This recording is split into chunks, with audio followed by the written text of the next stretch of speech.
Salut et bienvenue à vous tous. On va traiter un exercice. Regardez ici, nous avons une fonction f de x qui est définie par f de x égale à x cos x sur 2 pour tout x élément de pi à 4npi. La première question, regardez bien le texte que je mets pour vous. Ici, calculons un égale à 1 sur 2 x moins n plus 1, somme de pi égale à 4npi f de x dx. Eh bien, automatiquement, on va devoir remplacer f de x par sa valeur et calculer cette intégrale qui donne un. Donc, un, d'accord, égale à 1 sur 2n plus 1, somme de pi à 4npi, d'accord? Et puis f de x, c'est quoi? F de x, c'est x cos x sur 2, x cos x 1 sur 2 dx. Donc voilà. Et notre travail, on va calculer cette intégrale rapidement. Eh bien, remarquez, nous avons la composition, non, nous avons le produit de deux fonctions. Il s'agit d'intégrer par partie. Donc, il faut y faire ici une intégration par partie. Et on sait que quand on a une somme de u dv, d'accord, la formule d'intégration par partie donne uv moins somme de v du. Et bien maintenant, je peux prendre u égale à x. Bon, la primitive de ça, c'est facile. Donc, u égale à x. Donc, cela veut dire que du, d'accord, va être dx. Et dv, d'accord, c'est cos x. Je prends, j'appelle ça u, d'accord, j'appelle ça u. Et puis, je prends ça et égale à dv. D'accord, dv, ce qui fait est somme de udv, somme de udv, d'accord. Donc maintenant, dv c'est cos x sur 2, donc dx, cela veut dire que v, il faut avoir une primitive ici, d'accord. Ça veut dire quand on pose u égale à x, il faut du, on prend sa dérivée. Quand on pose dv égale au second terme et facteur, donc quand on a dv, il faut prendre sa primitive. C'est ça la formule d'intégration voici. Donc maintenant, une primitive de cos u, une primitive c'est 1 sur u prime sin u. D'accord. Maintenant ici, il faut 1 sur 1 demi, d'accord. Voilà, il y a 1 demi ici, voilà. 1 sur 1 demi, sin x sur 2, ce qui fait, ça va faire ici 2 sin x sur 2. Du coup, on applique la formule d'intégration par partie. Ici, on a 1 sur 2n plus 1, somme, d'accord. D'abord, je mets un crochet ici. On va avoir UV. UV, regardez, on a UV, UV, d'accord. U, c'est X. Maintenant, on va avoir 2X ici. 2X, d'accord. X par 2X sin X 1 sur 2. Je mets des accolades de différence. Maintenant, ici, on prend X de pi à, je dirais, 4npi, et puis moins somme de VDU. VDU, c'est pi 4npi. Maintenant, VDU, c'est quoi? V, c'est 2, d'accord, 2 sin x 1 sur 2, du, et c'est dx ici, d'accord? Donc, maintenant, on va calculer d'un coup, d'accord? On va faire un seul calcul, c'est 1 sur 2 n, n plus 1, d'accord? Ici, 2x, d'accord? Alors, si vous voulez, je calcule, bon, je fais d'un coup sin x sur 2, et puis pi et 4npi, moins, maintenant, ici 2, on peut faire sortir 2, d'accord, parce que 2 est une constante par linéarité intégrale. Maintenant, une primitive en sin x, d'accord, sin u, une primitive, c'est moins 1 sur u prime cos u, d'accord. Et bien, ça va faire ici, on va avoir un moins 1 sur 1 demi, ça va faire 2, et d'accord, ça va faire 2 ici, ok. Voilà, on va avoir 1 sur 1 demi et 2. Et puis, ça va faire ici cos x sur 2 qui est pris, je dirais, entre, d'accord, moins pas moins plus, ça va faire 4 ici, d'accord. Ça va faire 4, vous comprenez? Ça va faire 4. Et puis, qui est pris entre pi 4 npi. Et je ferme les accolades. Ok, maintenant, je peux calculer et d'un coup. Maintenant, à bien remarquer ici, un UN, d'accord? UN, c'est quoi? On a 1 sur 2n plus 1, 2n plus 1. OK, maintenant, quand on va remplacer par ces bornes supérieures, on va avoir 2 par x ici, d'accord? C'est f de cette quantité moins f de ça. Donc, ça va faire ici, on va avoir 4, ça va faire 8 np. Donc, on va avoir 8 n np. Et puis ici, on va remplacer x par quoi? Et on va remplacer x par 4np, 4np sur 2, donc ça va faire 2np, et donc 2np, ça va nous donner exactement 0, d'accord? 2np, ça va faire 0, donc tout ceci, et ça fait 0, d'accord? D'accord, ça va faire 0, et puis, et quand on remplace ici, bon, ça veut dire du coup, toute cette expression fait 0, d'accord? Et 4np, d'accord? Quand je remplace tout ceci ici, donc tout ça, ça va faire 0. Et quand je remplace ici, d'accord, par pi, je vais avoir 2pi ici, d'accord? Mais je vais avoir un moins, il faut comprendre ça. Je vais avoir un moins, donc ça va faire 2pi, 2pi, mais, et quand on a ici pi sur 2, sin pi sur 2, ça fait 1, donc ça fait moins 2pi. Donc tout ceci, et ça veut dire ici, je vais avoir 1, 0, 1, 0, d'accord, pour ce terme. Quand on fait la différence, on va avoir moins 2pi. Il faut comprendre ça. Ensuite, ici, j'ai et 4. Maintenant, je vais avoir ici 4np, d'accord? 4np et 4np sur 2. Donc, ça va faire 2np. Donc, 2np surtout sur l'acte des cos. Donc, ici, ça va faire 1.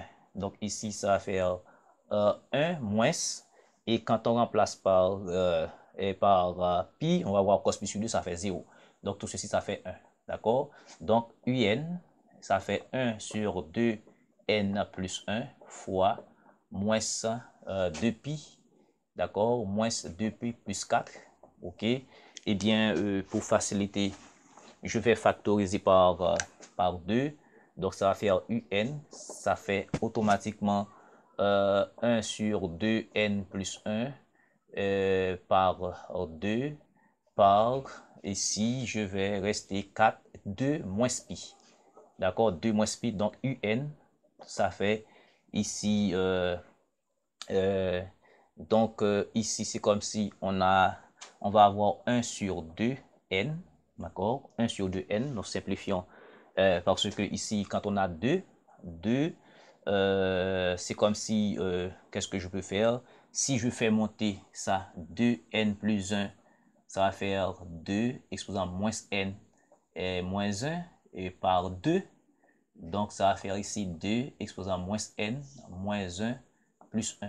Donc, ça va faire ici 2 exposant moins n. Donc, 2 exposant moins n, c'est 1 sur 2 exposant n, ce que j'ai là, ici. Voilà 2 moins pi. On va montrer que UN est géométrique. Donc, UN est une suite, géométrique si, d'accord, pour n, d'accord, élément de n, on a, je dirais, un plus 1 égale AQ fois un, d'accord? Ou bien on peut faire le rapport aussi, d'accord? Ou bien on peut faire un plus 1 sur un, d'accord, égal à Q. Donc, on a le choix.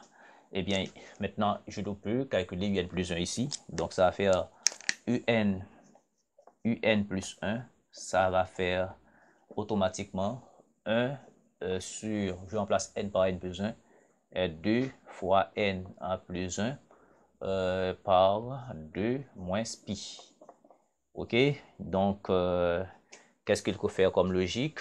Il faut comprendre que un plus 1 ici, on peut l'écrire sous la forme de 1 sur 2 exposant n, d'accord, par 2 exposant 1, d'accord, c'est la même chose ici, fois 2 moins pi. OK, donc ce qui fait ici un plus 1, ça va faire 1 demi par 1 sur 2 exposant n fois 2 moins pi. Or, un égale à 1 sur 2 exposant n fois 2 moins pi. D'accord? Ce qui fait justement que un plus 1 égale à 1 demi fois tout ceci, d'accord? Tout ceci là, c'est un. Donc, ça fait 1 demi un. Donc, un plus 1 égale à qui fois un. Donc, un plus 1. Donc, la suite un est une suite géométrique de raison. Donc, la suite un est une suite géométrique, de raison Q égale à 1 demi. OK? Et deux premiers termes,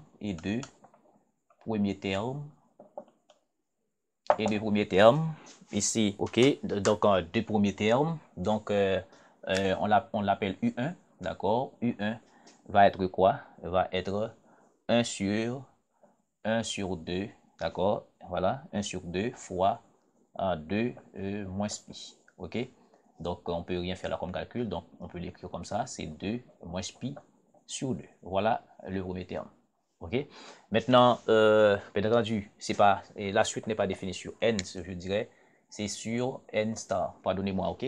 C'est sur n star pour que je puisse trouver le premier terme égal à U1.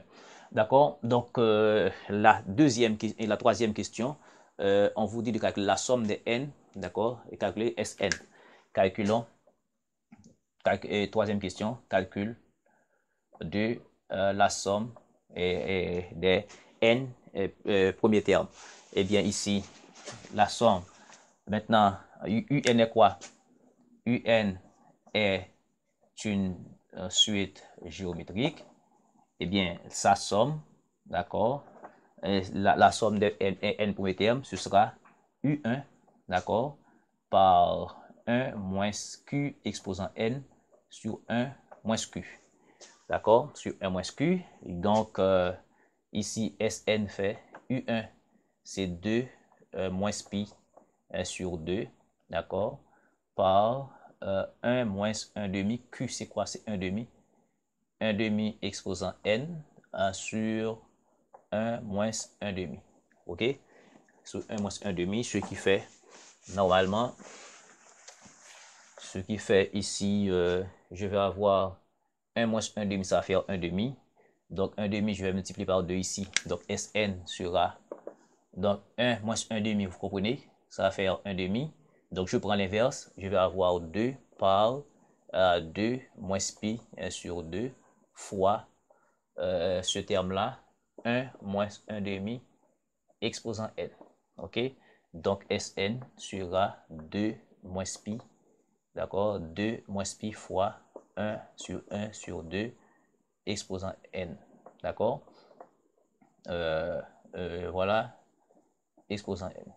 OK? Voilà la somme des n premiers termes. D'accord? OK, il nous faut là, maintenant la somme. D'accord? Il nous faut maintenant la somme. Et quand je dirais la limite de la somme, donc lim de Sn quand n tend vers infini. Donc la limite ici, donc à remarquer ici, ça va faire 0 parce qu'on a un demi est inférieur à 1. Donc normalement, et ça va faire 0 en infini. Donc on reste seulement 2 moins pi. Donc voilà et la somme, d'accord, et la limite de la somme à l'infini. Donc on se rappelle que la suite UN était quoi? Donc on a trouvé UN, c'était 1 sur 2 exposant n fois 2 moins pi. Donc ici, si on prend la limite de UN, d'accord, c'est une suite géométrique de raison 1,5. Donc ici, ça, c'est une suite convergente. D'accord? Ça, c'est une suite convergente parce que normalement, quand on fait la limite quand elle est infinie, donc ça va nous donner 0. Et quand une suite géométrique est convergente, il faut que Q se trouve entre moins 1 et 1. D'accord? Voilà. Donc ici, on a 1 demi, donc 1 demi entre moins 1 et 1. Donc cette suite est normalement convergente. Donc c'était ça l'exercice. Donc merci de suivre. Donc si vous êtes nouveau sur la chaîne, je vous invite à vous abonner. Invitez des amis à se joindre également à nous, sur cette chaîne, parce qu'il y a toujours quelque chose de nouveau sur cette chaîne de mathématiques et de physique. Merci beaucoup de suivre.